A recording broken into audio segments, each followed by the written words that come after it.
Assalamualaikum warahmatullahi wabarakatuh. Perkenalkan, nama saya Putri Rahmadani dari kelas akuntansi 21A dengan NPM 2141255, di mana pada kesempatan kali ini saya akan menjelaskan tentang teori, perspektif, dan juga konseptualisasi pada kepemimpinan. Untuk penjelasan yang pertama yaitu terkait dengan teori kepemimpinan, di mana teori kepemimpinan sendiri adalah kerangka konseptual yang digunakan untuk memahami, menjelaskan, dan memprediksi bagaimana dan mengapa orang tertentu menjadi pemimpin, bagaimana mereka mempengaruhi orang lain, dan bagaimana mereka mengelola kelompok atau organisasinya. Teori ini tentunya mencoba mengidentifikasi sifat-sifat, perilaku, dan konteks yang berkontribusi terhadap kepemimpinan yang efektif. Berbagai teori telah dikembangkan sepanjang waktu untuk menjelaskan fenomena kepemimpinan dari berbagai sudut pandang dan berbagai situasi.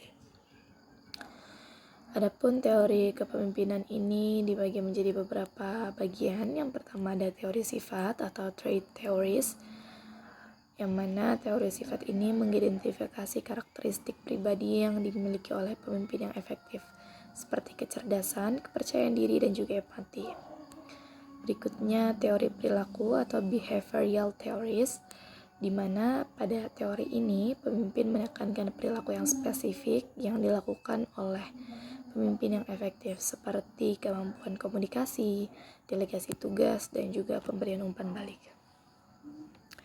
Berikutnya ada teori kontingensi atau contingency theories, di mana dalam teori ini pemimpin menyelidiki hubungan antara gaya kepemimpinan dan juga situasi tertentu. Contohnya seperti Fiedler's contingency model dan teori path goal.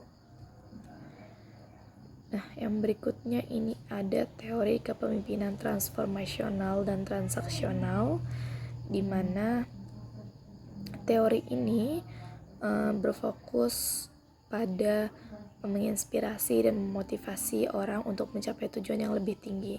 Ini merujuk pada teori transformasional. Sedangkan kepemimpinan transaksional berfokus pada pertukaran antara pemimpin dan juga pengikut.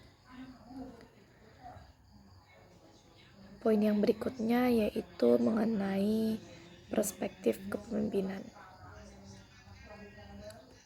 Perspektif kepemimpinan mengacu pada berbagai cara pandang atau pendekatan untuk memahami dan menjelaskan fenomena kepemimpinan dalam konteks yang berbeda, di mana setiap perspektif menyajikan sudut pandang yang unik terkait apa yang membuat seseorang menjadi pemimpin yang efektif, bagaimana kepemimpinan dapat dikembangkan, dan bagaimana kepemimpinan itu dapat mempengaruhi kelompok atau organisasi tertentu.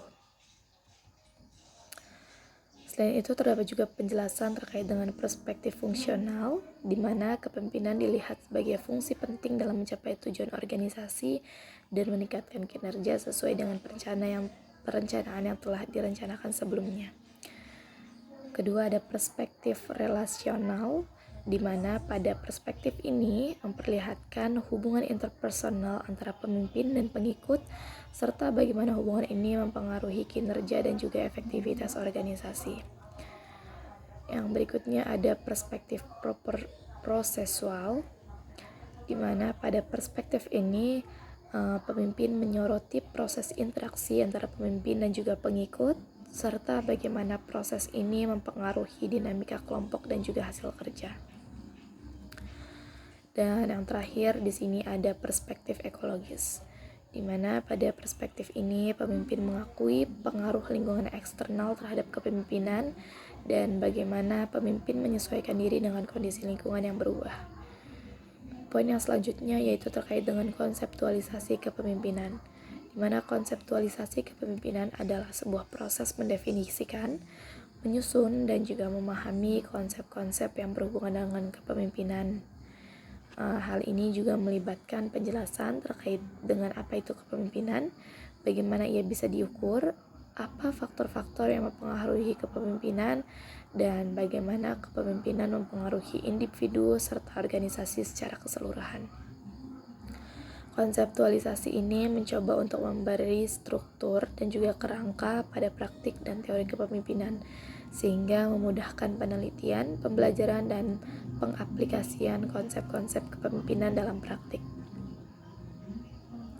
Pada bagian ini dibagi menjadi beberapa poin. Yang pertama yaitu ada kepemimpinan, di mana gaya kepemimpinan ini terbagi menjadi beberapa bagian. Yang pertama yaitu ada autokratis, demokratis, dan juga laissez-faire. Beberapa gaya kepemimpinan ini merupakan gaya kepemimpinan yang umum dengan masing-masing memiliki karakteristik dan pengaruh yang berbeda terhadap anggota tim yang dipimpinnya.